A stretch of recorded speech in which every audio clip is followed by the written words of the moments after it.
Welcome to American Education FM, everybody. I'm Dr. Sean Brooks. So was there some kind of a school shooting or something? Is that what's going on now? In an election year? What a surprise. What a surprise, what a surprise. Okay. Let's go through this, shall we? Just perfect lockstep. Again, it should have been on everybody's bingo card. I've been saying it on Gab for quite some time. It's only a matter of time. It's going to happen again. Here's what I want to do with this, though. I want to take this in a slightly different direction because I'm more inclined to think that this happened, although, keep in mind, I haven't seen any blood. I haven't seen any bodies. I haven't seen any security footage. I haven't seen any of that. What I have noticed, of course, are consistencies that exist along with inconsistencies. And I want to go through those also. I have a few timelines to bring up. I have some audio sound bites to play. So let's get right into it. Here we go. This is from U.S. News and World Report regarding statistics associated with the Apalachee High School, which is located in the Barrow County Public School District in Winder, Georgia, or Winder, Georgia, however you pronounce it. Okay, here's what it says. The address is 940 Haymond Morris Road, Winder, Georgia, 770-856-5111 is the phone number. Grades 9 through 12, with an enrollment of approximately 1,894 students with a 15-to-1 student-teacher ratio. Apalachee High School, it says, is ranked 223rd within Georgia. Students have the opportunity to take advanced placement coursework and exams. AP participation rate at Apalachee High School is 22%. The total minority enrollment is 53%, and 49% of students are economically disadvantaged. Apalachee High School is one of two high schools in the Barrow County Public Schools. This high school is ranked 9,501 in national rankings. Not good. Schools are ranked on their performance on state requirement tests, graduation, and how well they prepare students for college. Here's their scorecard. It's not good. They received a 46.18 out of what I assume is 100. So they're below 50% in pretty much every category. Except for one, ironically. It says took at least one AP exam, 22% of their student population. Passed at least one AP exam, 11% of their student population. So only half have passed at least one AP exam. Their mathematics proficiency is 30%. Not good. Their reading proficiency, 31%. Also not good. Science proficiency, 46%. Also not good. And yet, their graduation rate is 91%. Now, what does that tell you? It tells you that credit recovery is in full swing in this school, and certainly throughout this district. It means they're graduating people, just like I said in the last episode. They're graduating students who cannot read. They're graduating students who cannot add and subtract, multiply, and divide. They're just kicking them right through. Credit recovery programs, sit down at a computer all day long for one day, get all the credits you need to pass the courses you didn't pass, and then we'll give you a cap and gown and a piece of paper that says you're done. That's what's going on here. Which, again, the question people should ask themselves is, what kind of people are they hiring to actually do the kind of instructing that is apparently producing a 30% math proficiency, a 31% reading proficiency, and a 46% science proficiency? Don't even get me started on what their history proficiency is. We can guess it's probably 0. So again, this is not a good place to go to school. Huge campus, big building, massive football field, good for them. Doesn't mean anything. As far as their demographic breakdown goes, again, 53.4% minority enrollment total. You have 46% or 46.6% white students, 26.3% Hispanic students, 17.6% Black students, 5.4% two or more races, 3.9% Asian, and 0.1% American Indian, Alaska Native. Again, 49% are economically disadvantaged, 36% receive a free lunch program, 13% receive a reduced price lunch program, and there are 122 full-time equivalent teachers, give or take. Again, their proficiency in their subjects of reading, mathematics, and science are abysmal, all below 50%, but yet they have a 91% graduation rate. So, there you have it. Total students in the district, 3,681, give or take. And yeah, you get the general layout of the entire place here, certainly from a demographic standpoint and a proficiency standpoint. As I've always said, this is indicative of the kinds of people who actually work within these buildings.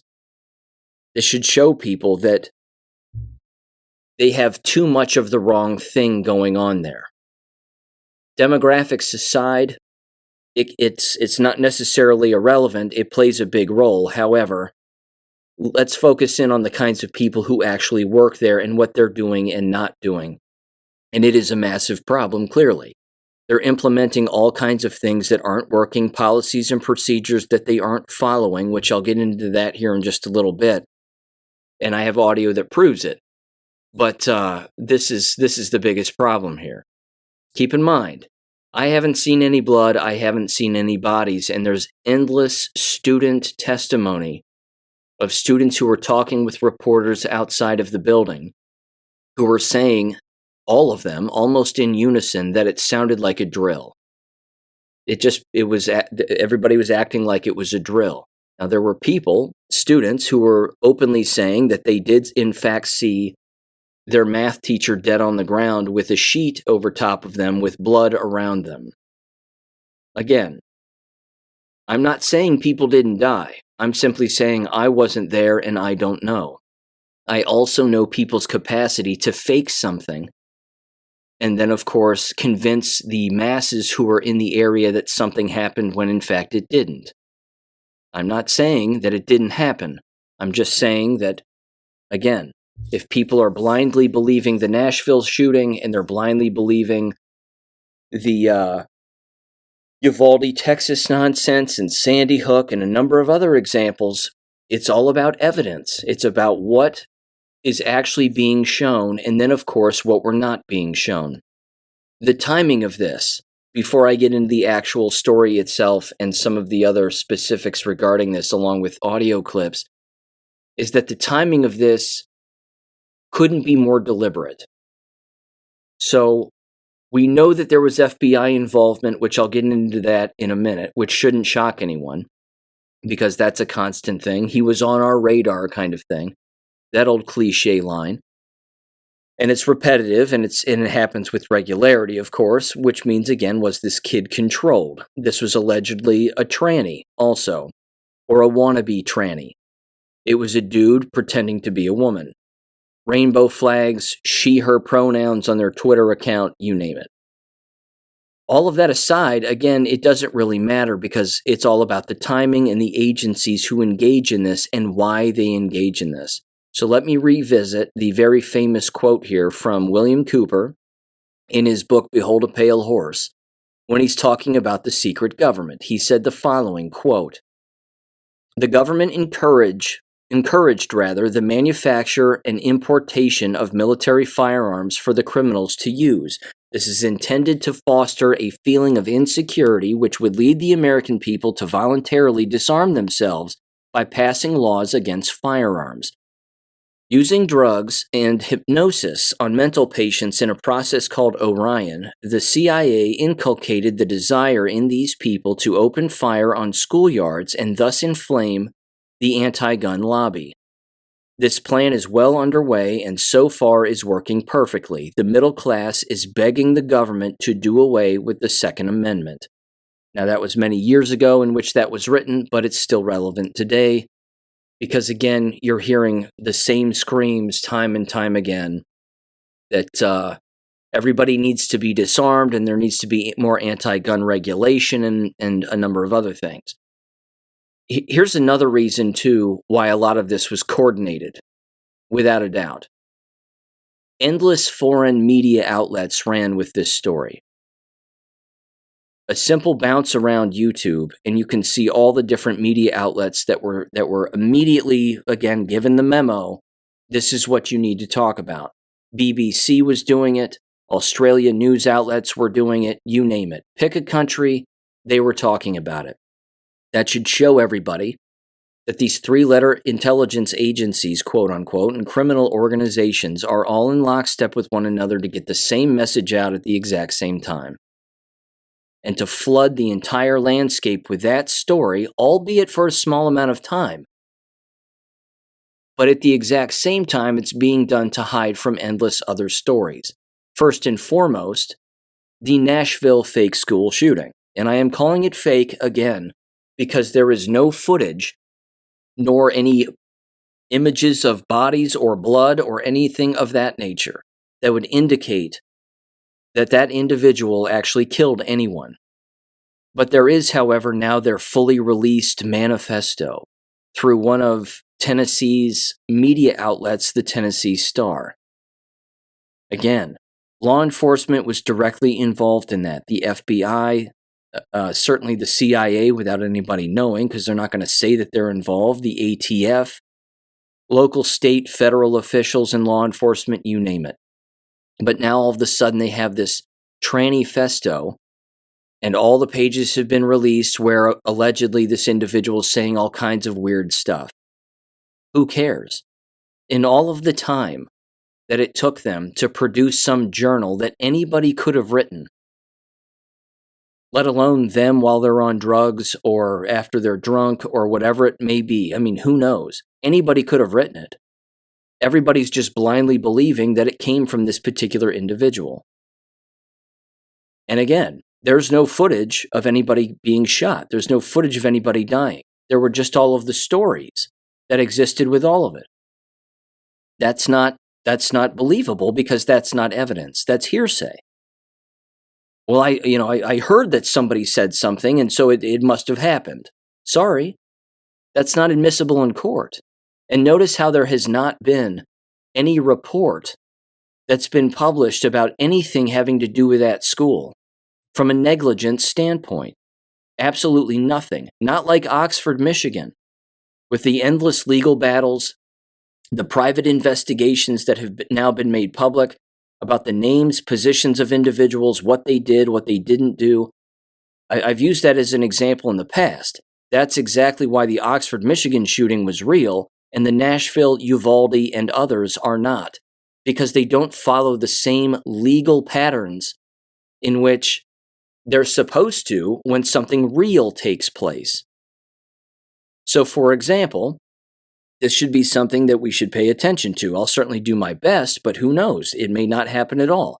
There should be a very specific investigation done about where staff members were, what staff members did, who did what, when, and how regarding this Apalachee high school shooting. That's what should happen.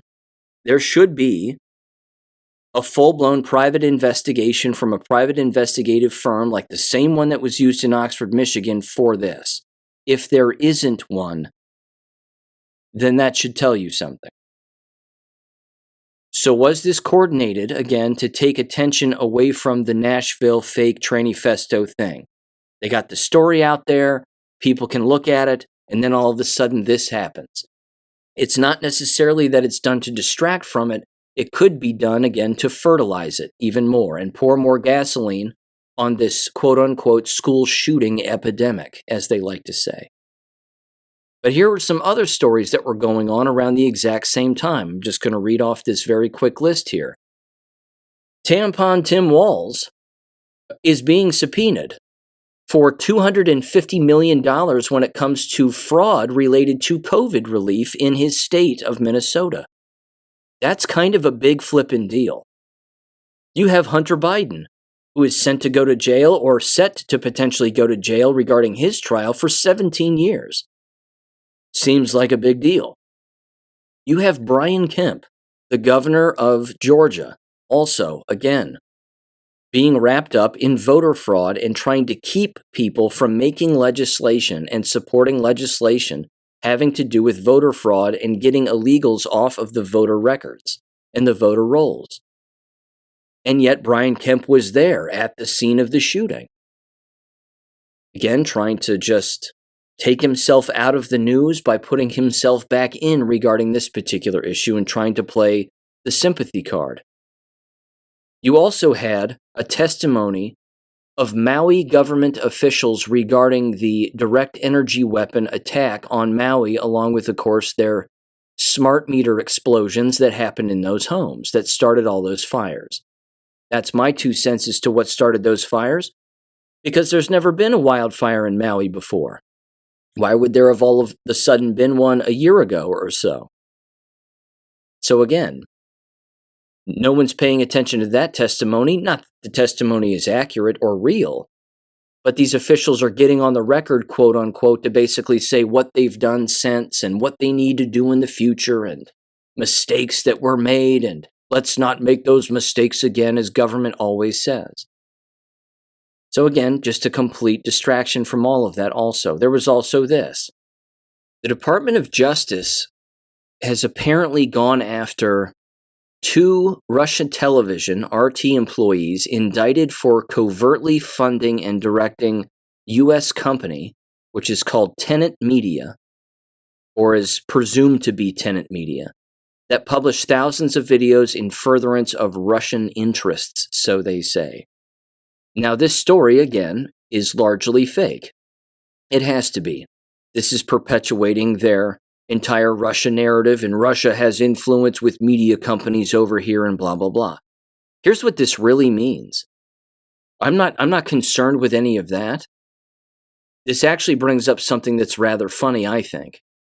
And it's that this particular group, this Tenet Media group, has individuals working for it who are these cuckservatives that I've made fun of with regularity on the show before, and you know who these names are and who these people are, because these are individuals who only say a certain number of things and are always basically lunging at low-hanging fruit.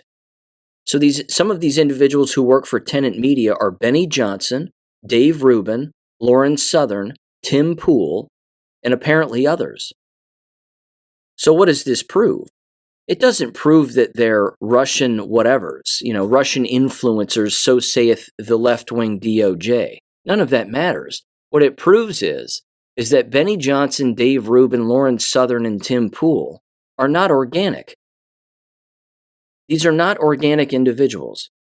These are individuals who work for a much larger group who is largely unnamed and not known to people, because even they don't say that they are members of Tenet Media. They would lead you to believe, and lead a layperson to believe, that they have these massive shows where they make all this money, and that all of that is somehow organic. That they're just a good old hardworking, truth-telling individual who makes, all kinds of quote-unquote content, and then uploads it online. No. These individuals are not organic. They aren't. And you can tell, again, by their behavior, the things that they consistently say, the low-hanging fruit that they're constantly picking off of the so-called tree of truth. And at the exact same time, they really don't go down deep rabbit holes. They never name the Jew. They never bring up the Jewish lobby. And if they do, it's only very occasionally, if ever. And they never get into who created communism, who created Bolshevism, and a number of other things. So that's what it's also distracting from. But again, it's being used to make it sound like they're being smeared as Russian propagandists from the left, from the left-wing DOJ.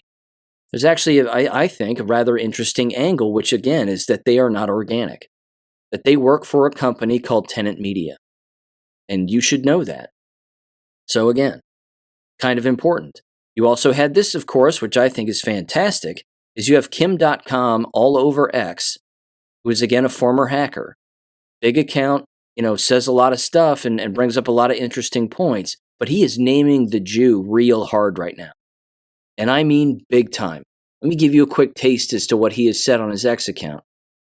He, of course, I believe, has been extradited or in the process of being extradited to the United States. For what reasons, I'm not entirely sure, but this certainly would stir up the Jewish lobby without a doubt. So he's not holding back, which is fantastic, because no one should hold back. If you know what the truth is, tell it.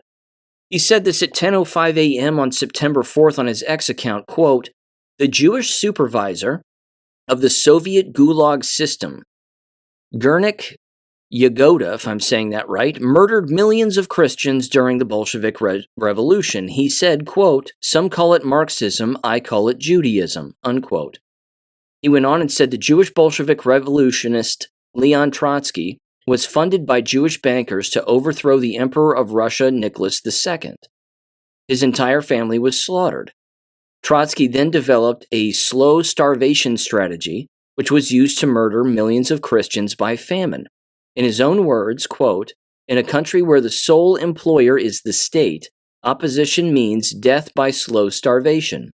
The only principle, who does not work shall not eat, has been replaced by a new one, who does not obey shall not eat."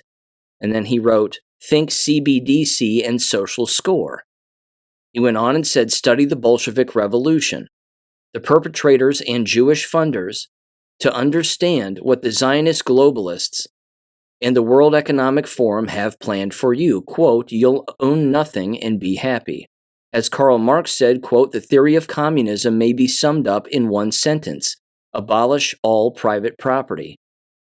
And when they warn you about conspiracy theories, quote unquote, always remember what mass murderer Lenin learned from his masters when he said, quote, the press should not only be a collective propagandist and a collective agitator, but also a collective organizer of the masses, unquote. He said, fight for your right to free speech and expose the evildoers. And then he includes, of course, all four of those quotes at the bottom of that particular post. Great.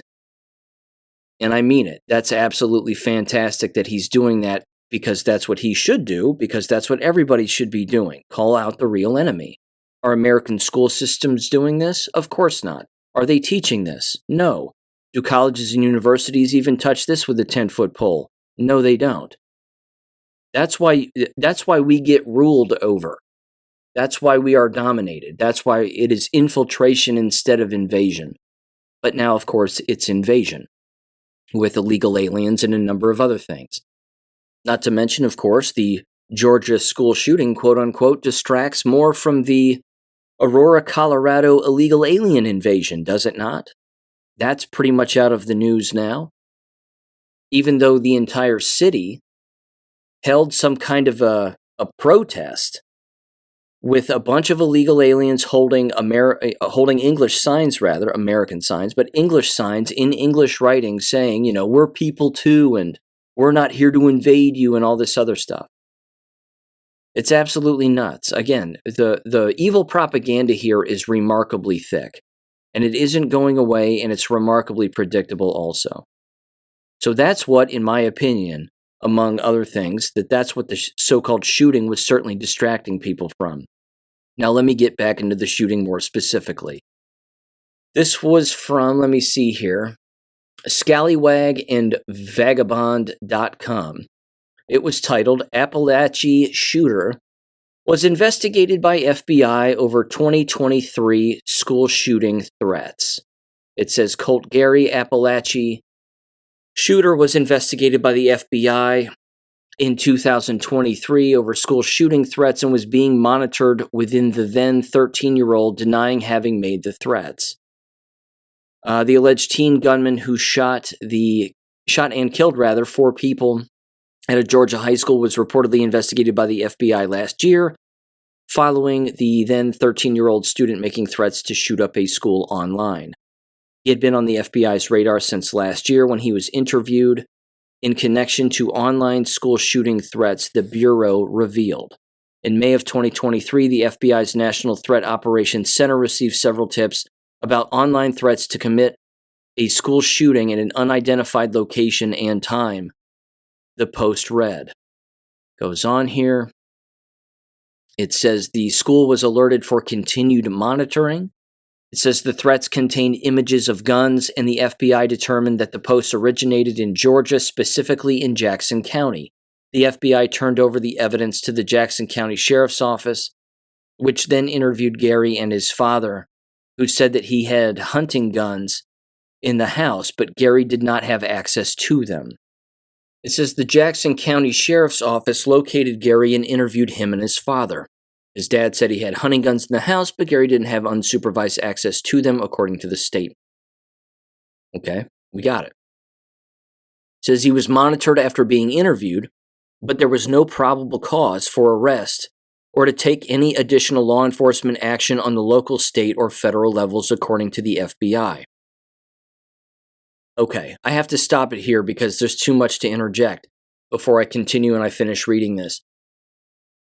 The script in the United States of America is to weaponize three-letter agencies against law-abiding citizens. That's it. And when I say script, I mean they need evidence, they want a story, they want it to check a number of different boxes, and then they formulate this fairy tale to then feed not just the public, but legislators, in order to, again, formulate more anti-gun laws or even red flag laws to then have our rights taken from us. Because they're not interested in shall not be infringed. They are interested in, again, taking our guns from us and taking guns away from legal citizens, in particular, when they haven't even broken the law. Case in point, this entire story. Now, if this is true, and they contacted this individual, that just means that this is part of their narrative. This is part of their script. This is part of their fairy tale. Because this has red flag laws in the future in the state of Georgia written all over it. Which is why every Georgia citizen should be worried about this. This is a three-letter agency working with other three-letter agencies, and certainly, of course, working with those who live within Georgia in so-called law enforcement, whether it, again, be the CIA, FBI, ATF, Department of Homeland Security, you name it. They're all working together to continue to force pressure and put pressure on endless individuals, again, local, state, federal legislators, to have more red flag laws and anti-Second Amendment laws. There was no proof that this kid had broken any law whatsoever. But you also had an individual, which I'll get to later, during a press conference with the local sheriff and the local politicians and even Governor Kemp. She shouts out from the crowd, why on earth was this kid allowed to just sign in, sign out, and then walk around the building and do whatever he wanted, and why is he allowed to do that all of the time? Because apparently that happened, allegedly. The other question, of course, is how did this individual get a gun in the first place and get an AR-style gun into a school building? You cannot fit a full 16-inch barreled AR-15 into a backpack. You can't do it, not without it being exposed. You could fit an AR-style pistol with a collapsible stock, certainly, within a backpack. But, of course, they claim that an AR-style rifle was used in all of this. Which, again, I kind of find that hard to believe, because why would only 4 people be dead and 9 others wounded? If, in fact, he's carrying what you could assume is, again, we're assuming, because we don't know the kind of gun, even if there was one, an AR-style pistol that would carry at least a 25-round magazine, like most of them do. So we're to believe that he had 25 rounds in a magazine and killed only 4 people. I'm not saying it's impossible, but it seems highly unlikely. The article here wraps up, and it says, it says, of note, Apalachee High School is in Barrow County and not part of Jackson County Schools or any city schools within Jackson County. It is uncertain whether Gary attended a school in Jackson County or did he, before moving to the Barrow County School District. Again, on September 4th, the Georgia Bureau of Investigation, or GBI, seems odd that they would have their own Bureau of Investigation as a state, but whatever, confirmed that the 14-year-old Colt Gary was under arrest, charged with the murder of 2 students and 2 teachers at Apalachee High School. There's a couple of other article headlines here. It says, Colt Gary, mother and father traumatic addictions and arrests contributed to son's delinquency. It says Apalachee school shooting victims, again, 2 students, 2 teachers. It also says here that the shooter, 14 years old, excused himself from algebra class before returning with a gun. Again, where was the gun then? Where was the gun placed? How on earth did a person get a gun from point A to point B within that actual building? Now, before I get into any of the audio here, let me just read this very quick. This was from Tony Segura on X, and he said the following, quote, using GPS, the same dirtbag retired FBI special agent we've linked to other shooters was within 1,000 feet of this shooter's mobile device 11 times in 14 months. That is not a coincidence.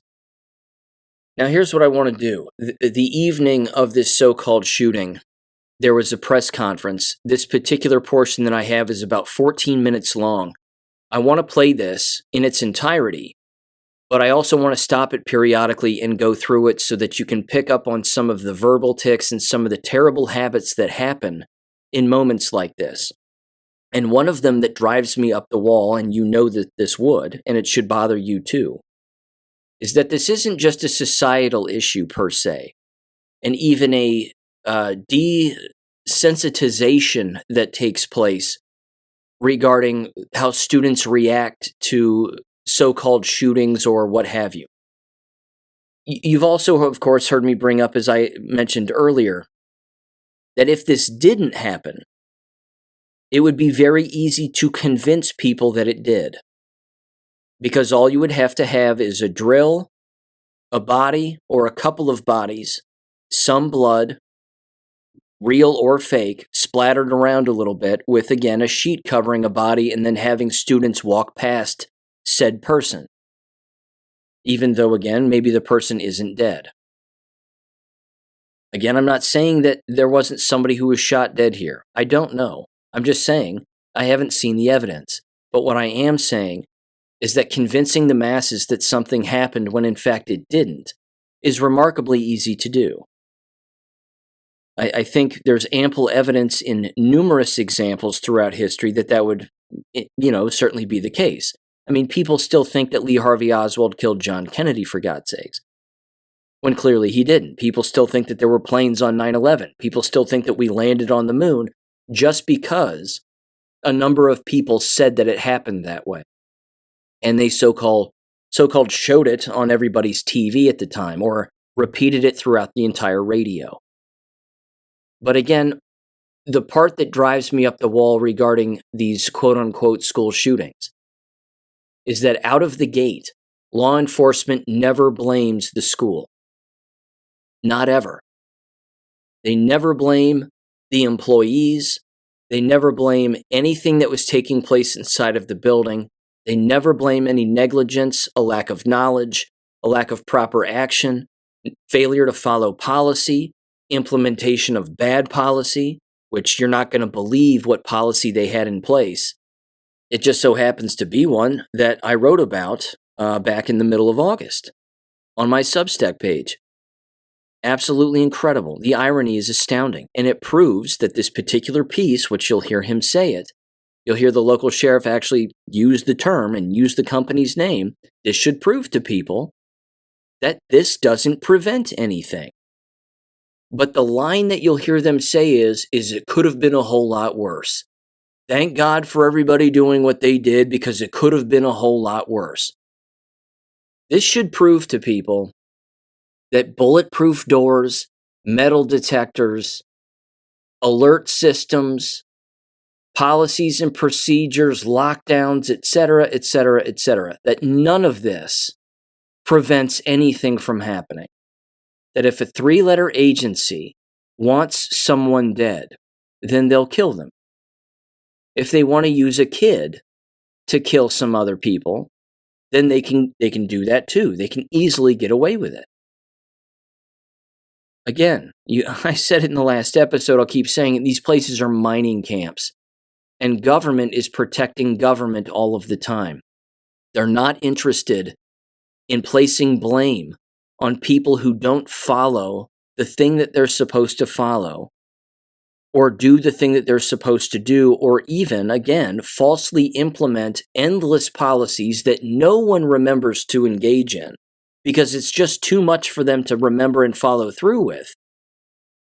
Because again, in a lockdown scenario where there is either a shooting taking place or suspected shooting, you're supposed to lock down the building. That's what's supposed to happen. That means no one opens their doors. And if you do, you open your door for a brief minute to yell to students in the hallway to get into the nearest classroom, whether that be your classroom or a classroom that's even closer to the student who may be further down the hallway than you. That's the only reason that a teacher opens a door during a lockdown, as soon as a lockdown alert goes into place. Because the doors, as even student testimony says, after this so-called shooting took place, all of the doors automatically lock from the inside. Which means if a student leaves for a bathroom break and they come back, they have to knock their way in. They have to knock on the door, a student has to get up and open the door for them because the door is locked on the outside. But you had teachers opening the doors, allegedly, and then at least their math teacher, the male math teacher, allegedly be shot, as the story goes, as a result of opening the door for this student. And then the student pulled a gun on him and shot him. Allegedly. Again, it seems very cavalier in which, certainly in the way that these students in their testimony to the media bring it up, like, oops, my math teacher died. I mean, there's no trauma in their face. There's just nothing. There's nothing there. So, again, it could be just the desensitized nature of children in today's world, or something else is going on here. So let me play this audio. Again, it starts off with the Georgia Bureau of Investigation guy. The sheriff is standing behind him. Governor Kemp is standing to his left, and he's the first one to speak. And then I believe you end up hearing the sheriff next, and he comes up to the microphones. And again, it's the same old standard line of we're all in this together, everybody's in this together. We all need to support one another. We're a family, and I grew up here, and I'll live here my whole life, and goop, goop, goop. And that's basically it. But they're not placing blame where they could place blame. So let's find out in the future if they do a real investigative approach to what actually took place and what transpired here, naming names of employees and what they knew about this particular student. Because if they do, that would indicate that it's far more real than not. Again, they didn't do that in Nashville, they didn't do that in Uvalde, but they did do that when it came to Oxford, Michigan, proving that the Oxford, Michigan shooting happened. But this one's still up in the air. So give this audio a listen, and I'll bounce in and out with this in 3, 2, 1. Real quick, we wanted to provide some additional updates from today's events, and I will mention too that this will be our last update for the evening, so I please hope you'll understand that. Let me start by saying that there's no evidence to report that any additional shooter was involved in this incident today. Investigators are actively pursuing, however, any leads of any potential associates of the shooter that was involved in this incident. So I say that to say we're following up any potential leads through the investigation to ensure if there are any associates involved in this that we find them, we identify them. So that's part of, again, the ongoing investigation. There is no evidence of a list of schools being targeted. However, there is a lot of evidence that is being recovered and evaluated. We're going through everything to determine if there is any active threats to any schools in this area, this county, and the state of Georgia. And we will continue to monitor that throughout this investigation, throughout the evening as we carry on. There was a call, as we're aware of, to a local high school as well this morning with a reported threat. Police responded and investigated and determined that there was no threat after all. There's been reports that a Colton Gray, who is another student here at the school, was involved, or that Colton Gray was involved in this. If you recall from a previous press conference earlier this afternoon, the individual that we have arrested and will be charged with this, his name is Colt Gray. But there is another student here at the school with a very similar name. We want to ensure everyone that Colton Gray is not involved in this incident. That is the name that I provided you earlier this afternoon. So those reports were inaccurate, if that was passed on to you. I do, however, want to identify the victims of this incident today, those that lost their life in this tragic event. Mason Schermerhorn, age 14, who is a student here at the school. Christian Angelo, who is 14, also a student here at the school. Richard Aspinwall, not sure of his age, but he was a teacher here at the school. And Christina Irmery, I'm sorry for my pronunciation, who was also a teacher here at the school. We will post a list of these victims for the correct spellings for everyone later this evening after we complete the press conference here. Also, as has been released, the FBI's National Threat Operations Center has received anonymous tips in the past of online threats to commit school violence or school shootings at an undetermined location and time. The FBI referred this information to the Jackson County Sheriff's Office for action. The Jackson County Sheriff's Office identified and located Gray, who is our suspect in this case. They conducted an investigation at that time, and there was no probable cause for arrest or to take any additional law enforcement action. This is not recent, this is in the past, but we wanted to bring that to your attention because we are pursuing that, working with the FBI on that, and any connection to that incident that could be connected to today's incident as well.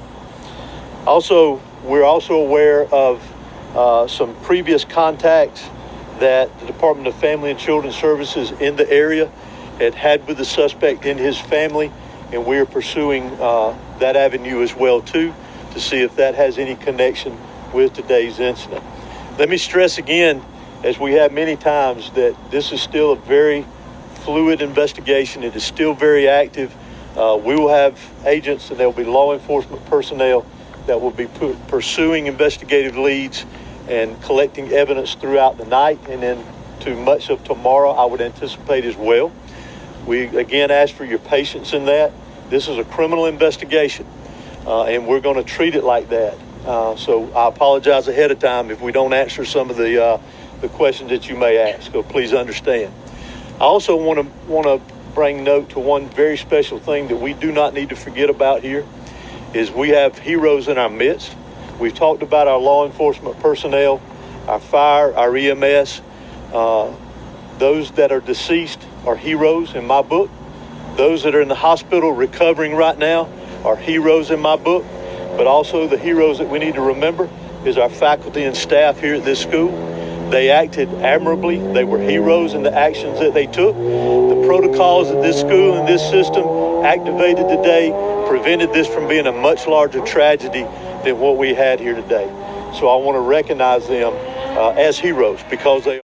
Just very quickly, I have some audio I'm going to play later that has to do with this following tweet that was just sent to me by Jesse James and Sandy Adams in Michigan. It's from Into Thin Air, at Into Thin Air on X, where they said the following here: full breakdown of evidence regarding the Apalachee High School shooting. It said all info came from people who were at the scene. I am sharing what they saw and said. I will play this audio after this conference, but here's what they said in their tweet. They said many people claim up to 4 shooters, and I will break down how. This video shows how the conflicting statements about multiple shooters and the fact that 2 of the worst scenes at the school were very far apart. In fact, They were on opposite ends of the school building. And this school building, if you can imagine a map of it, the inside of the school building, imagine basically a giant hub right in the middle with a giant gymnasium on one side and then offshoot hallways like octopus arms shooting out in opposite directions. One of the shootings was allegedly toward the gymnasium on the lower left end of this map, and on the upper right-hand side, on the opposite end of the building, was another shooting. It says, in this video, I'll show you conversations between parents and their kids and friends who attended the school. Many people are saying that there were multiple shooters based on gunfire being heard in 2 to 3 different places at once. Again, I'll play that audio in a little bit, but getting back to what the GBI guy just said, remember, everybody's a hero, including the dead people. The faculty are all heroes, the students are all heroes, first responders are all heroes. Everybody's a hero in this. No one's to blame but the sole individual who pulled a trigger, so he says. Give me a flippin' break. I'll keep going here. Here we go. He will be booked tonight. I'm not sure of the court appearance, but it will be within a reasonable amount of time. How did law enforcement learn about the weapon that was used in this was an AR platform style weapon. So how did Mr. Ray get the gun into this? We're still investigating that aspect of it. Did he go out of the classroom, get the gun, and come back? We've heard some of that from some students. We're still trying to clarify a lot of the timeline, from the time that he got here to school today until the incident took place. And last one from me. I mean, so often, I know people at home, we always hear something that the FBI has heard something about someone who goes and does one of these tragic events. How can we stop this from happening? Because it feels like this happens every single time there's a school shooting that we heard that there was a prior threat or there's prior knowledge. When lives are at stake, how can we stop this from happening? Well, there's a variety of ways, in my personal opinion. Community involvement, what our school system is doing here to ensure that. Whether we'll be able to stop it completely one day or not, I don't know. Those are decisions that each individual is making on their own to do this. But again, I go back to what I said earlier about the heroes here that prevented things from being a lot worse today. But we've got to take action within our own communities, take care of each other, be aware of our surroundings and what's going on in our community. Dr. Howard, interviewed the family last year, and they found hunting rifles in the family home. Was an AR platform weapon among those weapons that were in the home during that interview? Again, that's part of a lot of the things that we're trying to clarify within the investigation. Again, we're very early. As a parent situation, was it from a 911 call from a faculty or staff member or from a student? Can you just expand on that since they got here within minutes? Could you also expand on why it was a female faculty member walking around looking for the student minutes before he shot up the school? No. Can y'all clarify that? I'll let Director Hosey answer that question. Source officer didn't approach him. Look, ma'am, let's get this question right here, and then we'll come back. You asked how was they notified? Yeah, we discussed today, heard earlier, law enforcement here within several minutes. So we're just curious how the notification went through. Did 911 hear about it from a student, or was it a faculty that made that call alerting law enforcement? All of our teachers are armed with a form of an ID called Centegix. And Centegix alarms us and alerts the law enforcement office after buttons are pressed on an ID, and it alerts us that there is an active situation at the school for whatever reason, and that was pressed. And we've had that about a week now. And we've heard stories of students actually pulling other students while they were in the hallway, while all this chaos is happening, while shooting is going on. We've heard stories about students pulling their classmates into the classrooms to get them to secure, to get them to safety. What do you think that says about these young folks who are, very 13, 14, 15 years old, that they're looking out for one another like that? It's admirable. It's like Director Hosey said, we have heroes among us, and those students and teachers that did that today saved a lot of lives. This could have been a way worse than and again, the investigation is still trying to file through that information, but those kids are heroes and brave as well to do that when they hear an active shooter around them. Well, let me get this one question right here. Did you have something else, ma'am? No, it was me. Okay. I was asking, why did the school resource officer not go looking for this kid and approach him, and why they sent a female faculty member to the algebra room he was in with my daughter, looking for him? instead of the school resource officer, or why the school allowed this boy to come and go from the class all the time. He would go and sign up for the restroom pass, leave the class, and come back sometimes, and sometimes never come back. He has been wandering this school. With all due respect, ma'am, I think your information is incorrect, and our investigation is going to lead to what we have, and we will be glad to answer your questions once that's done. I guess victims are lying to me then. Possibly. I hope you heard it right there. I hope you heard it. You heard him say it. But the woman in the crowd, the first woman, she shouted out and she asked, "Can you explain why there was a female teacher running around in the hallways looking for a particular student?" And again, why would that mother know that? That mother would know that probably because somebody who's inside of the building, whether it be a child or their own child or another adult that they know, knew that there was a female teacher running around looking for a particular student. That's not policy. It's not policy for a school teacher to be running around a building looking for someone, whether that person be armed or not. Certainly if they're armed, you're not running around the building looking for someone with a gun when you yourself are not a police officer or don't have a gun. And then the question, of course, was, why wasn't the building locked down sooner then? And then they immediately start panicking, and even in the video of this, you can see everybody's eyes just instantly gloss over and their heads start turning around and they all look panicked because a question is being asked that no one's considered yet. And then you hear Brian Kemp and he interrupts the woman and goes, "Hang on, let's get to this question first," and goop, goop, goop. And then, fortunately, the sheriff starts to answer her question, but what does he say regarding the reporting system? How was this reported? Did someone call 911 or whatever? Nope. He said they have Syntegics.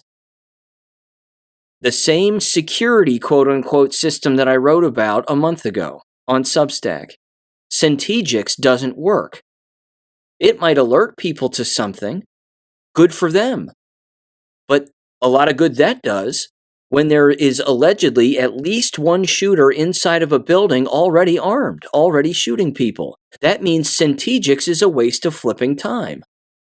It's just another gimmick. It's another game. And they've been using it for a week. 1 week. What are the odds? What are the odds that that program would be used for just a week and then instantly be relied on, and then, of course, everybody at this press conference, outside of the woman asking the real question about what is actually happening and why wasn't the building locked down sooner, and I have more from her in just a little bit too. But again, it just should prove to people that these quote-unquote preventative programs and these alert systems are all crap. They're all a waste of time. And I fully understand someone would say, "Well, Sean, it's faster than dialing 911, and it clearly could have saved more lives, and maybe it did, and had they not have had the Syntegics program and that giant lanyard around their neck all the time that looks like a credit card with a button on it, like a life alert system, more people could have ended up dead, and you don't know that." Well, please. It's not alerting anybody to someone who has a gun who's already shooting, which means people are allegedly already dying. And again, there might as well be more than one shooter in this building for all we know. Let me also throw this element into this giant equation. You've heard me bring up with regularity illegal aliens. What is keeping a 3-letter agency from taking an illegal alien who doesn't live there, doesn't even go to that school, who looks like a child who would go to such a school? Keep in mind, this school has a rather high Hispanic population. So what's keeping a 3-letter agency from giving a gun and a backpack to a Hispanic kid and then giving that Hispanic kid orders to go into a building and start shooting? Absolutely nothing. Nothing is stopping a 3-letter agency from doing such a thing. 3-letter agencies are working for the deep state government, the Jewish lobby, in order to disarm Americans in the long run. They're the foot soldiers for them. That's what's going on here, potentially. So don't put it past a 3-letter agency to do such a thing. They most certainly would. Again, the same mother and the same woman in the crowd. Kemp went back to her and said, "Do you have a question?" And she goes, "Yeah." Again, why was the resource officer not chasing this kid down and a female faculty member was?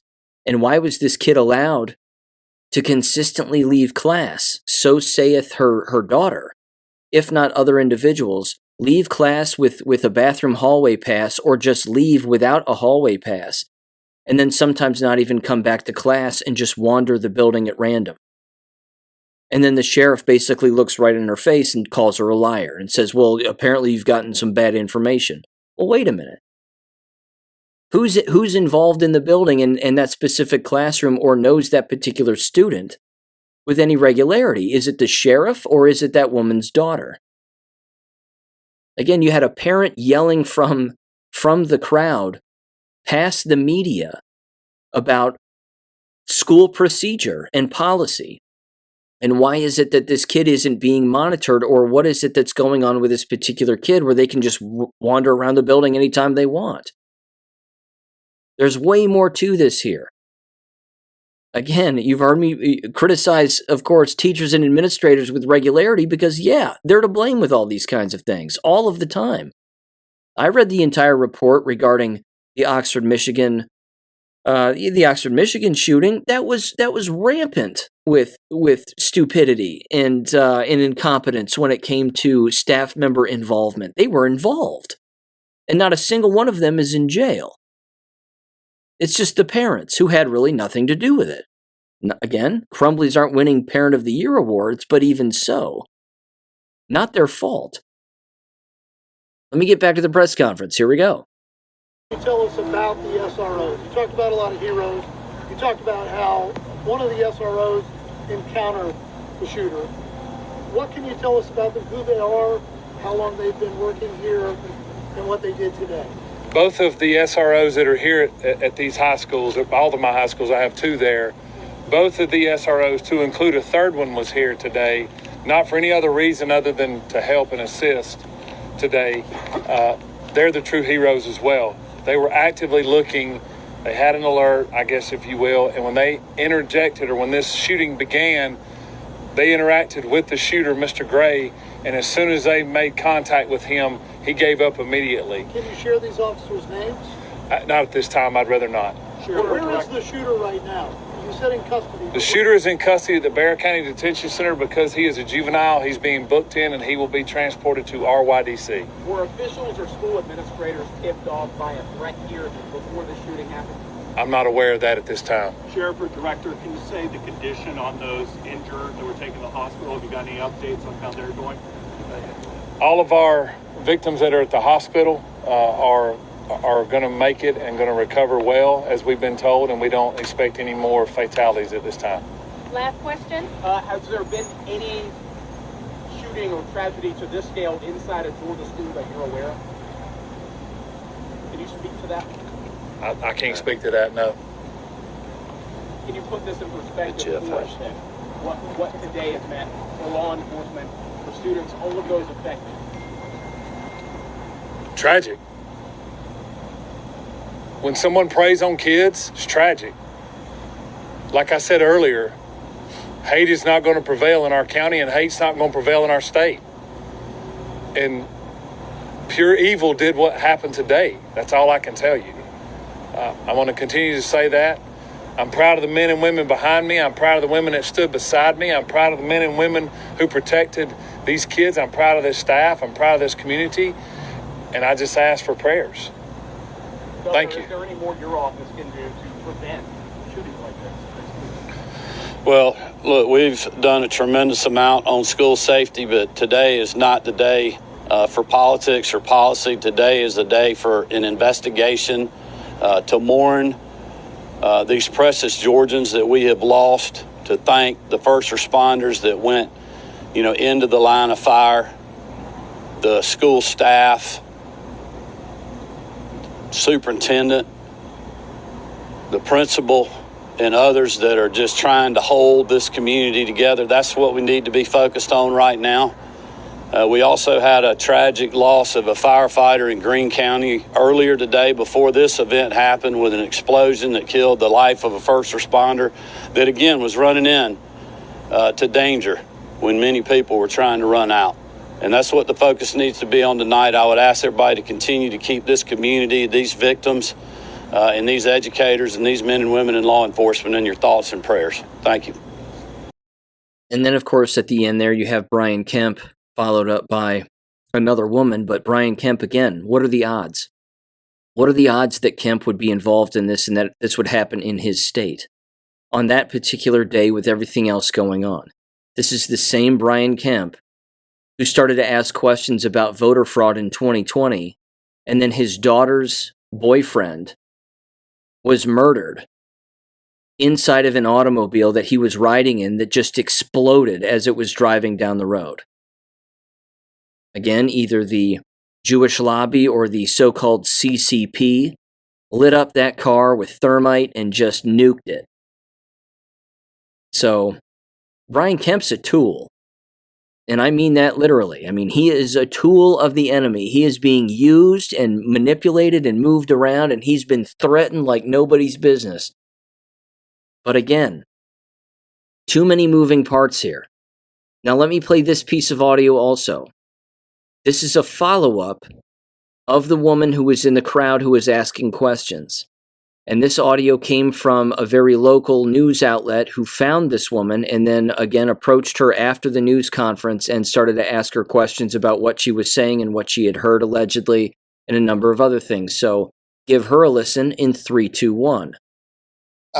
Absolutely. So as we were doing the news conference and we were getting that new information, Rebecca's voice could be heard sort of over the reporters for a clear reason. Is because she's a parent at this school. She has some concerns about what's actually being said. You said that you believe there was a call that came in earlier today that gave them an alert and they might have actually already been looking for the student when the shooting happened? From what everybody's saying, there was a call at 9:30 this morning, but I don't know how true that is. All I know is that a school female worker came looking for the kid about 10 to 15 minutes before he came back and started shooting. They got the wrong kid. They had the names mixed up, and she left. And about 10 to 15 minutes after she left the class, that's when he came back and approached the door that my daughter was in. And a girl went up to let him in, but saw that he had a gun, and she backed away. And I guess that's when he just started shooting everybody else. I saw the sheriff walk over to you. What was that conversation afterwards? Because obviously, I know you're a little angry because your daughter was in that class. I basically just feel like he was calling me a liar, saying that the staff member wasn't looking for the shooter, that she was looking for the kid whose names they mixed up. But you can't tell me it's a coincidence that you're looking for somebody with that name, and 15 minutes later, he shoots up the school. The school should have been put in lockdown the moment they went looking for him. You said there was a pattern, though, with this particular student that even your daughter noticed. So can you tell us and the viewers about that pattern? From what my daughter told me, he comes to class and he'll sign out to use the bathroom but not take the pass. And he'll leave class, and sometimes he'll come back and sometimes he won't. And today that's what he did. He was there when she got in class, and then he went and signed out and said he was going to the bathroom but didn't take the pass and left the classroom. And a little bit later, that's when he started shooting. You took this so seriously that when your daughter called you, you got on the road immediately. Tell me about driving here, what was running through your mind, how fast you got here.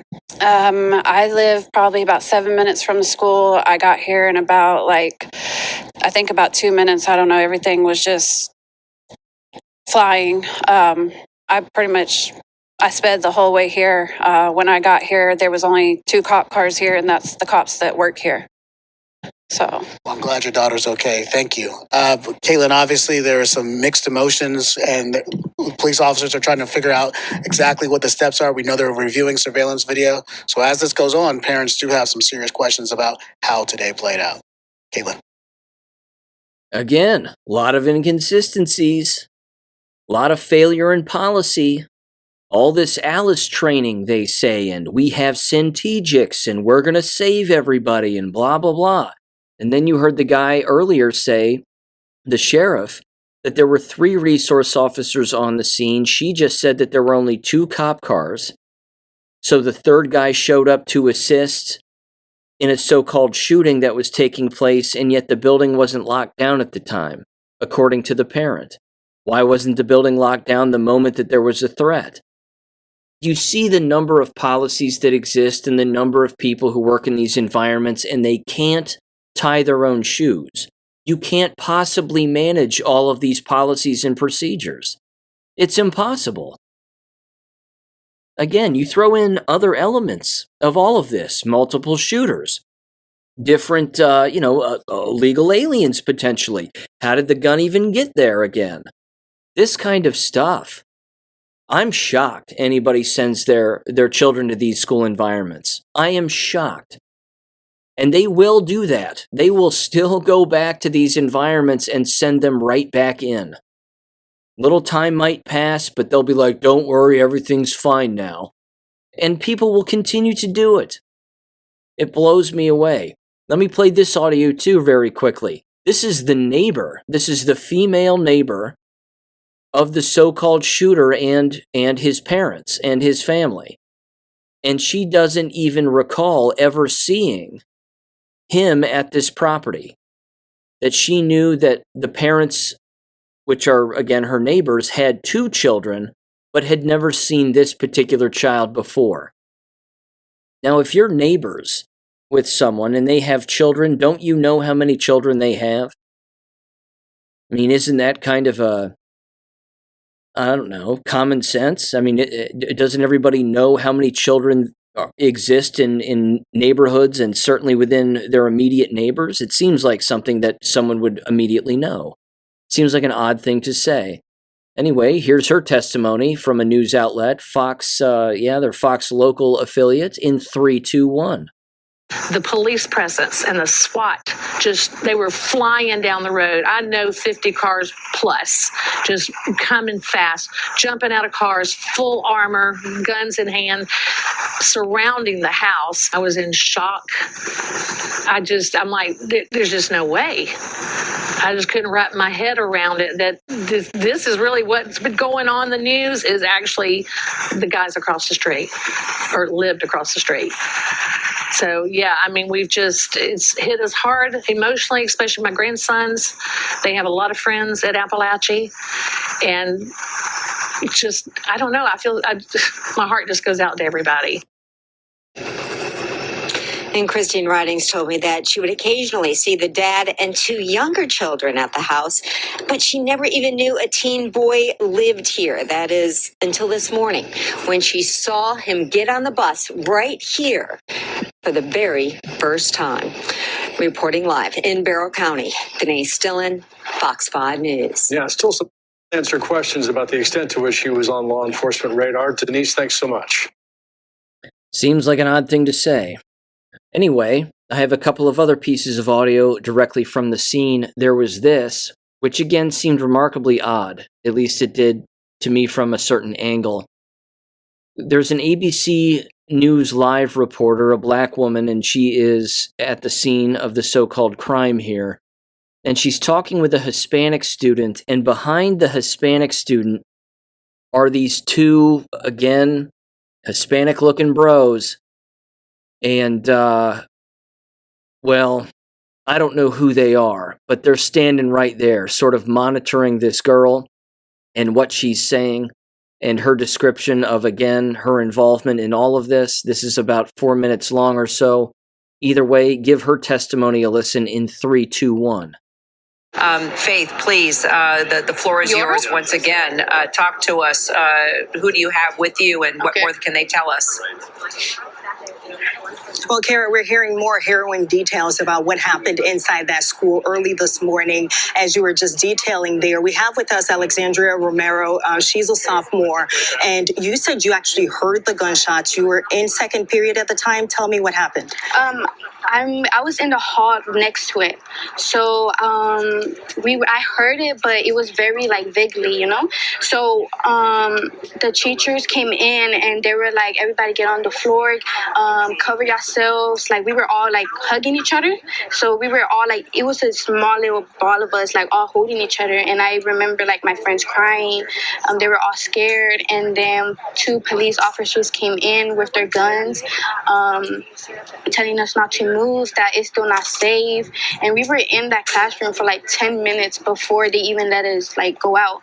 When the time was finally up, we went to the hallway that it happened in, and that's when I saw like my math teacher, and he was all covered. I saw blood everywhere. It was and sad. you've shared videos with us showing the hallway where you guys were walking as you were evacuating. Describe, our viewers can't see the video right now, but describe to us what you just showed us in those videos. It was basically my math teacher, just a white cover was on top of him, but in the video that y'all about to see, it's like a blood there, but it was really quick. Like everybody was in a rush trying to get out. And of course, in that video, you can see police officers standing around someone on the floor. At this point, we don't know whether anyone passed away in this incident. We do know there were injuries. People are being treated for injuries. You talked about your friends who were crying during this period. What about you? How were you feeling? Was there confusion? Was there anxiety? Was there fear? I was scared. I had so much fear. Like I'm still shaking. Like I was so scared. I didn't know. My like feelings were so heightened. I cried too. I was scared.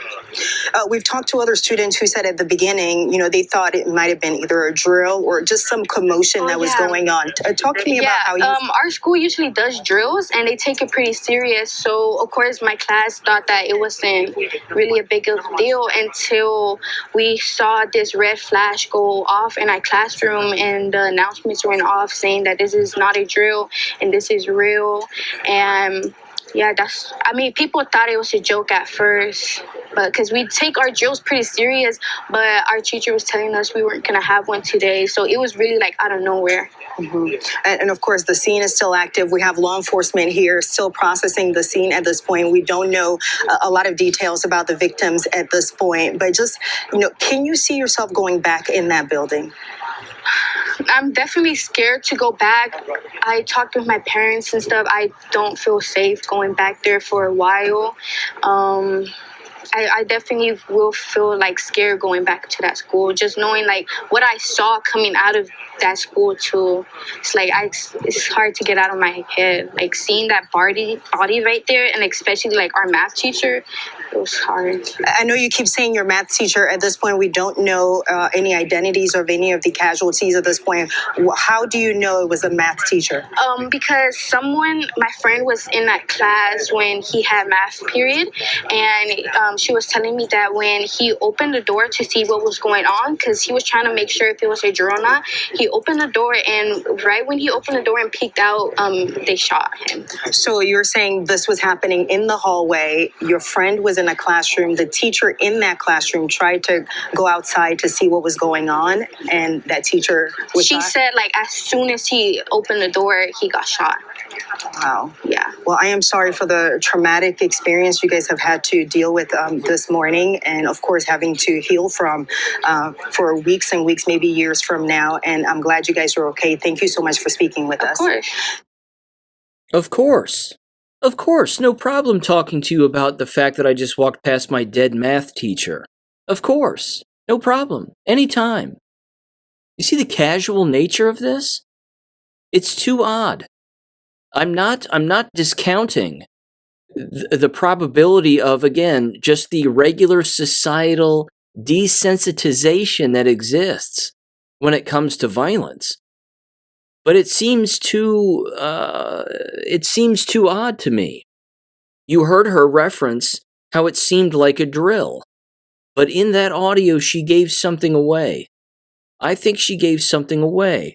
Why would she just say what you just heard her say? She said, our teacher told us we weren't going to have a drill.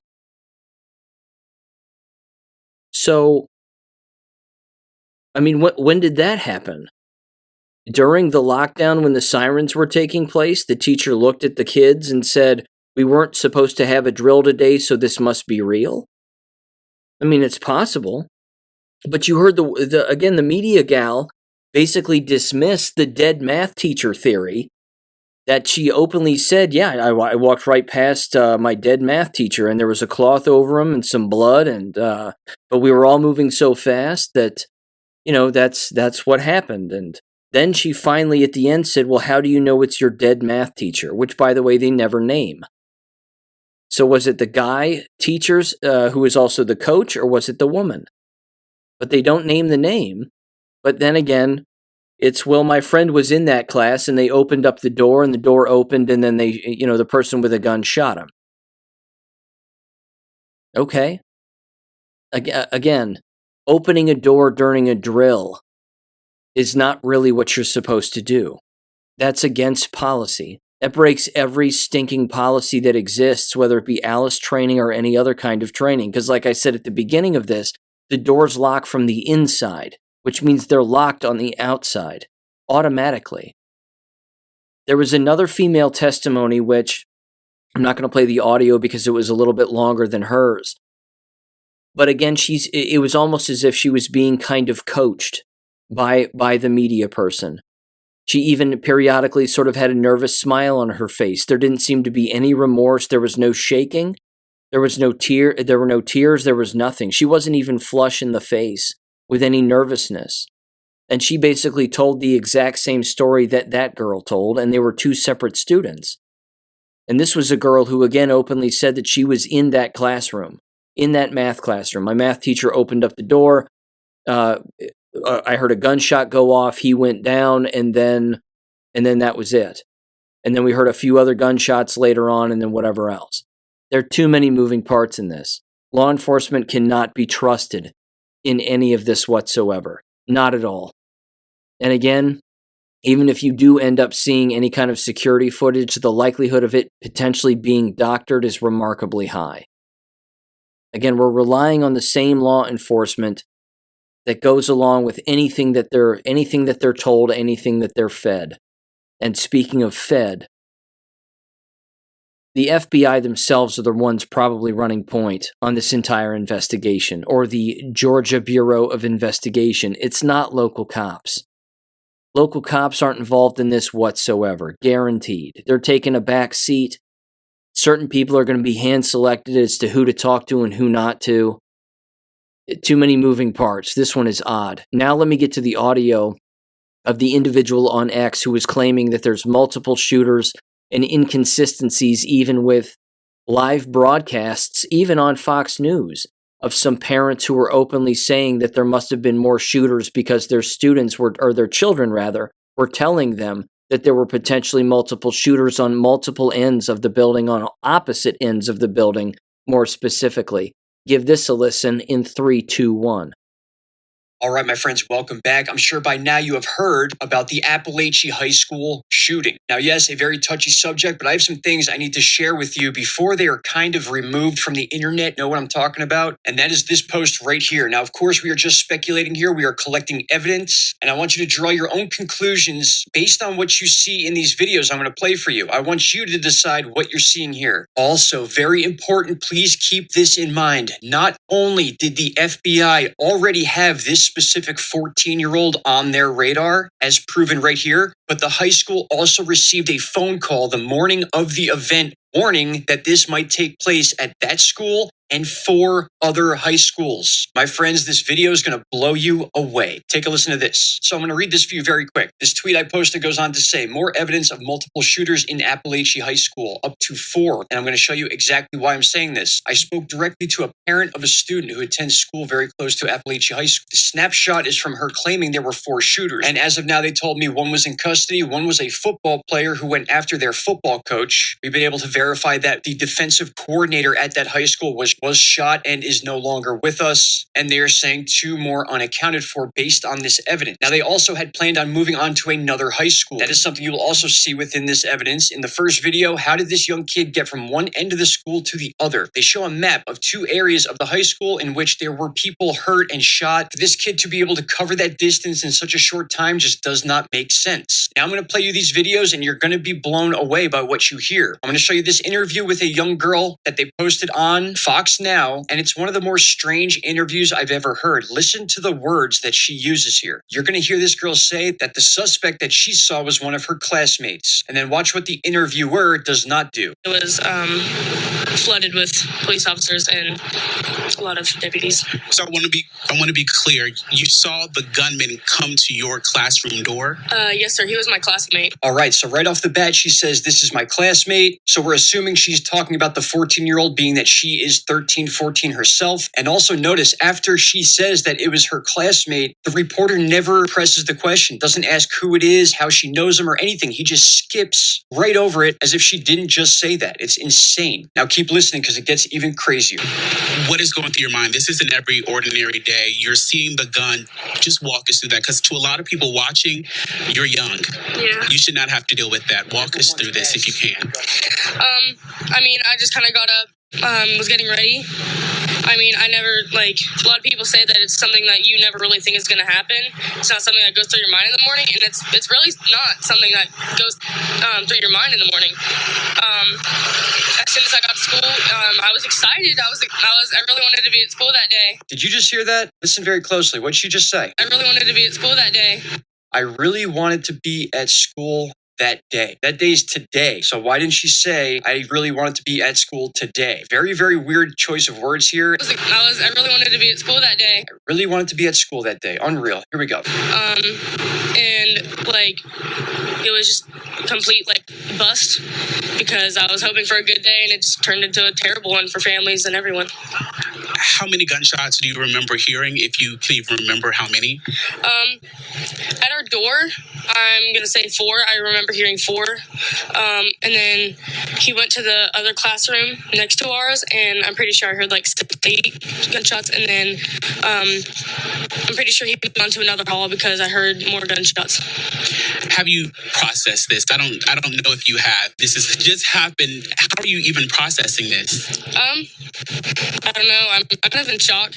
Kind of in shock. Okay, so that clip right there is very important because there's some mishaps there. You're getting some details from a young child. Yes, I understand that. They may be nervous or anything, but I found out that for any of these children to have been on camera yesterday, they had to have had permission from their parents. So this girl's parents allowed her to do this, or else it would not have been aired. So right away, you're left with questions, okay? Because this came out while they were also talking about the fact that other suspects had gone to the school previously and were witnessed by other students, kids who had graduated. Now, I'm going to prove that to you right now in another video. Okay, now you're going to hear some testimony from a mother who lives in the area, whose children go to these schools and who know children at this school. And after this video, we're going to look at some screenshots of text between parents and children. And then I'm going to show you one more video that has to do with the coach, the football coach, being shot, while the other suspect is apparently on the other end of the school. So here, take a listen to this first and listen to what this lady has to say about kids who graduated already being involved in this event, which would totally rip apart the story that we're dealing with a single 14-year-old kid. Here we go. This shooter, did they see anybody? Have they heard if that was a student at the school? Well,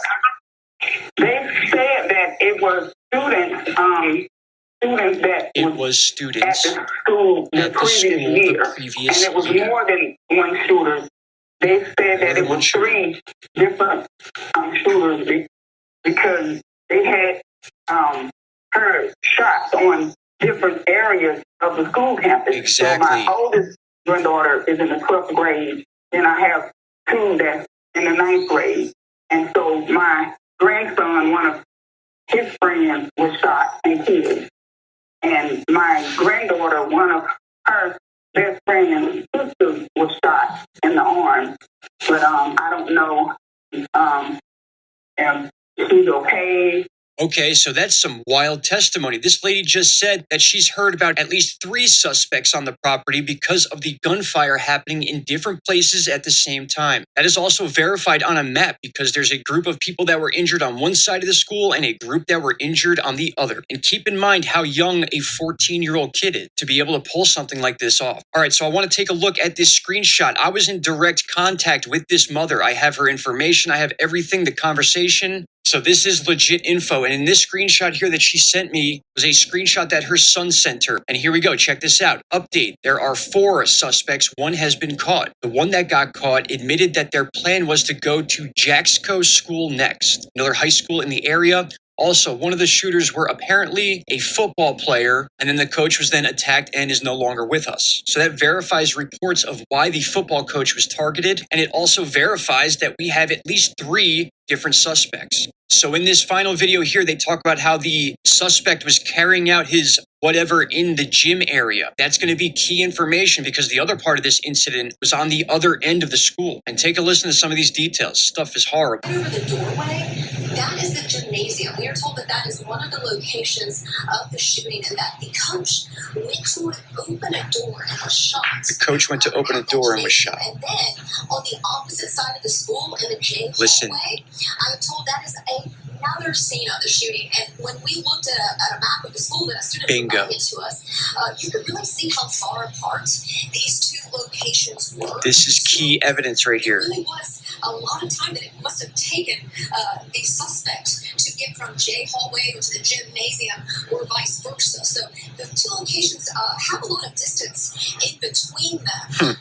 A lot of the students have talked about having to pass, the bodies of either their teachers or students. All right, so there is some very, very important information. Even this lady here on the scene is talking about how crazy it is that this kid was able to go from one location to the next in such a short time, and also why. Why would this one 14-year-old kid go target a football coach and then go to the other side of the school to J hallway to then carry out something else?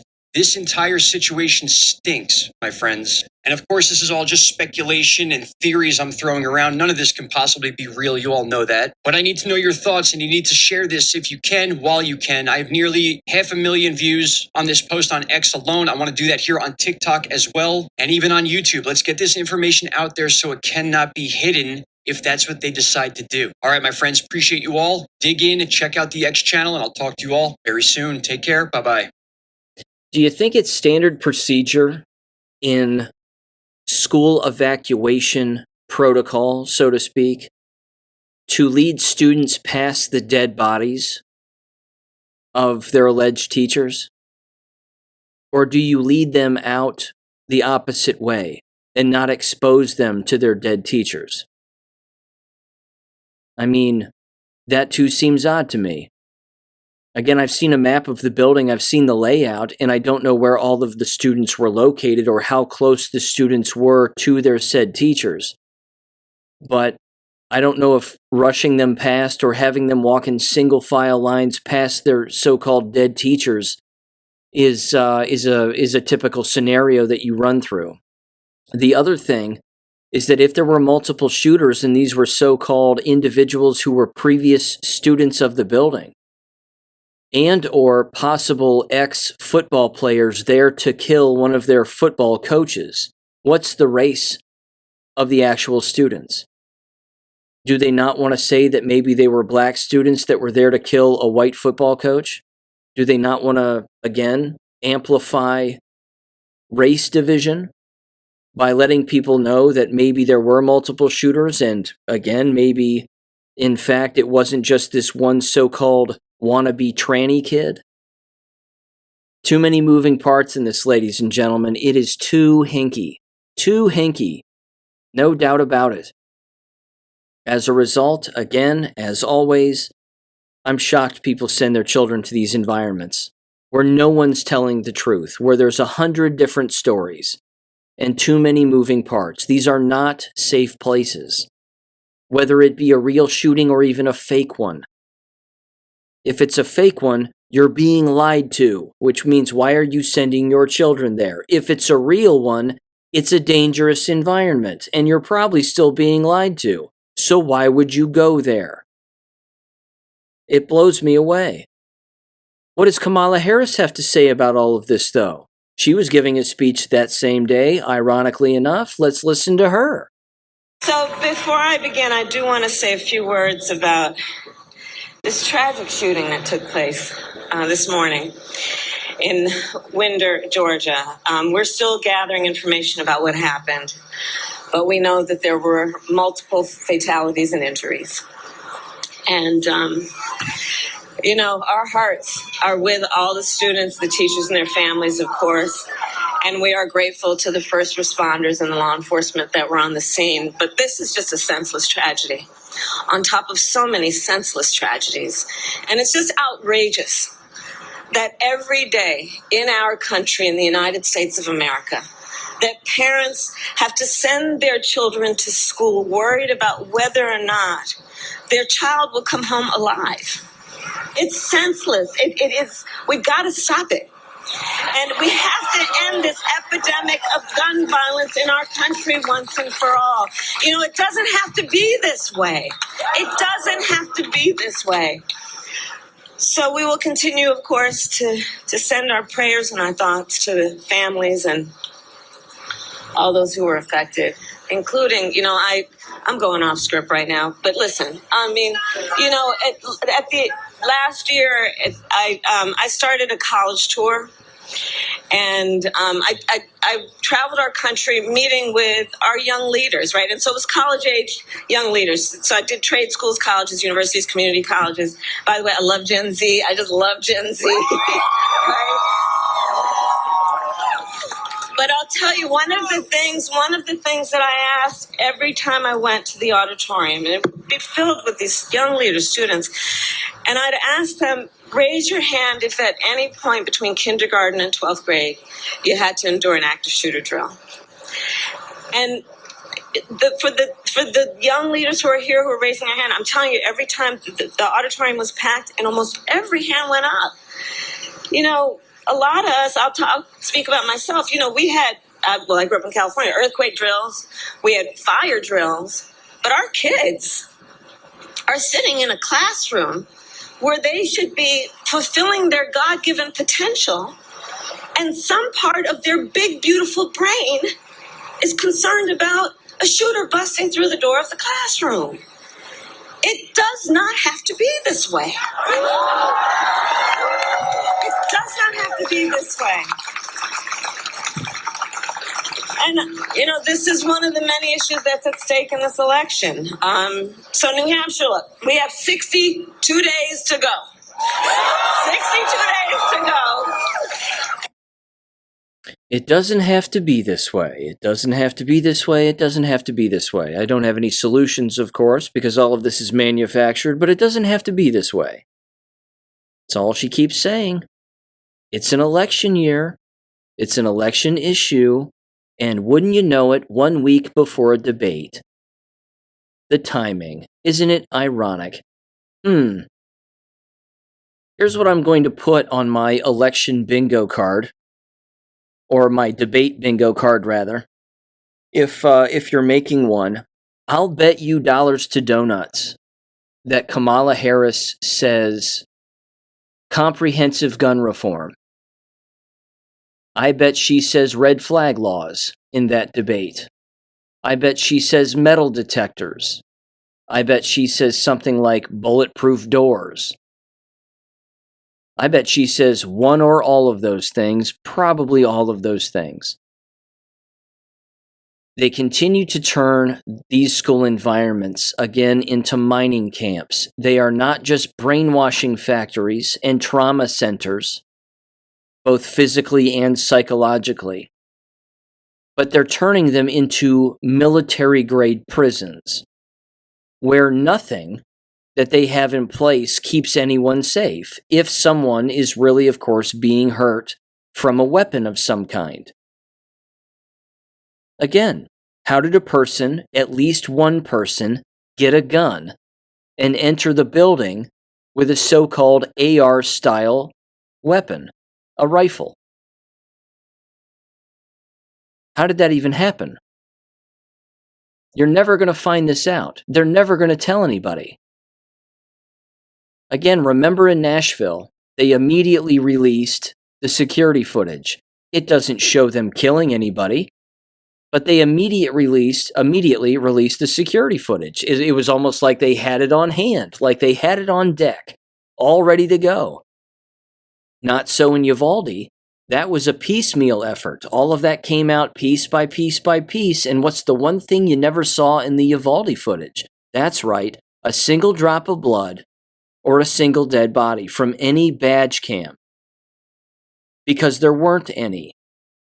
It's not because it's too graphic for people to see. It's because they can't show you. Because there wasn't any. There were no dead people in Uvalde.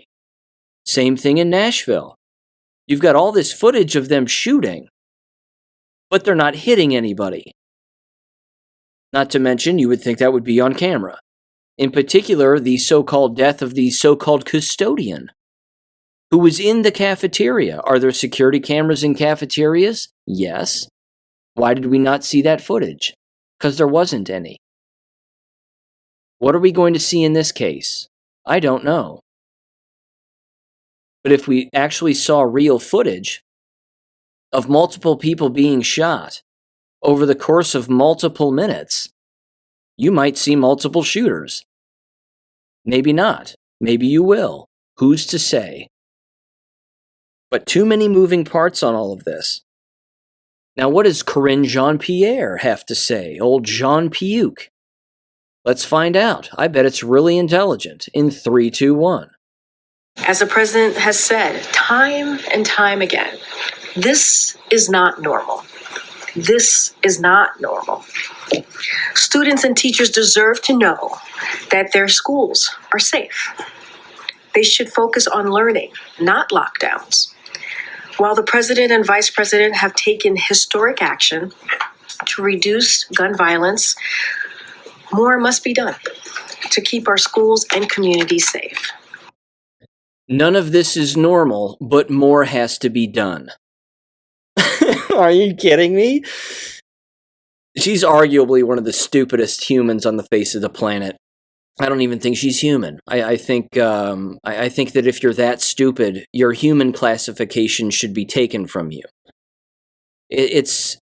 I got nothing on that. They shouldn't be doing this, and they shouldn't be doing this, but more has to be done. But they shouldn't be doing this, but more has to be done. Okay. And then she went on this long, stupid run, as she usually does, because she's not exactly a wordsmith. And she just went on this run saying, do something. Just do something. Congress needs to just do something. Do something. Do something. Just do something. There you go. Very bright. Very bright. They're all involved. They're all involved. When government doesn't call out government as being the perpetrator of these acts, whether they happen for real or they're scripted and completely faked as a psychological operation to manipulate everybody involved and the gullible watching,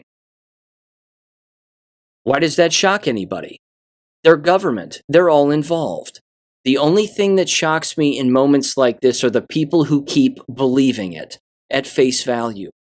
And then the dumbasses who keep sending their children to these environments, as I said earlier, whether they be real or they be manufactured. Either way, you're unsafe and you're being lied to.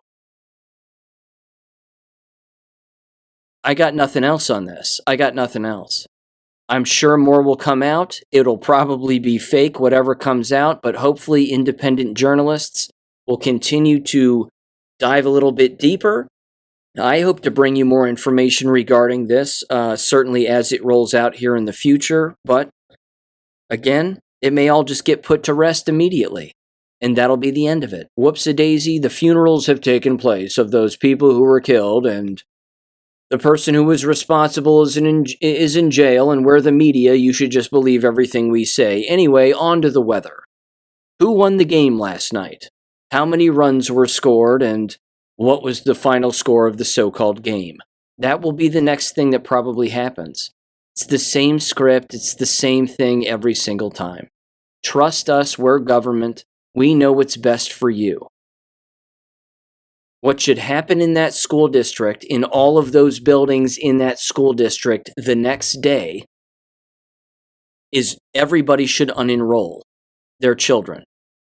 If they're old enough to read and write, they're old enough to teach themselves, and you should bankrupt the school building. But that's not going to happen because too many people are addicted to the environment. No one really likes school. Again, no one with any sense, no one with any level of intelligence really enjoys waking up early in the morning, throwing on clean pajamas to go into a school building, to sit on your ass for 8 hours a day to listen to dumbasses who don't know what they're talking about, by and large. Okay? By and large, people don't like doing that. So why keep going then? Even when someone has allegedly died or multiple people have allegedly died, why keep going back? That's the brainwashing.